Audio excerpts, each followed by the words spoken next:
வணக்கம் ஜே.கே. அஸ்ட்ரோவின் இன்று காலை 6 மணி நேரப்படி இன்றைய பஞ்சாங்கம். இன்றைய தேதி ஏப்ரல் 6, 2024. இன்றைய கிழமை சனி. இந்நாளிற்கான ராசி கும்பம். இந்நாளிற்கான நட்சத்திரம் சதயம் 3ஆம் பாதம். இன்றைய திதி துவாதசி. இன்றைய யோகம் சுப்ரம். இன்றைய கரணம் தைதுலம். இன்றைய ராசி கடகம் ராசிக்கு சந்திராஷ்டம ராசியாகும்.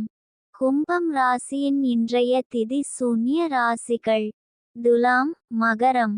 சதயம் நட்சத்திரங்களில் செய்யும் சுப காரியங்கள்: கொப்பாதானம், பூமுடித்தல், பெயர் சூட்டல், முடிவாங்க அன்னபிராசனம், உபநயனம், வித்தியாரம்பம், குதிரை வாங்க, தேவதாபிரதிஷ்டை, வியாபார கணக்கு முடிக்க, பூமி கொள்ள கிரகம் வாங்க, தொட்டிலில் குழந்தையை விட, யாத்திரை வாஸ்து விட, மாடு வாங்க, விதை விதைக்க, நாமகரணம்.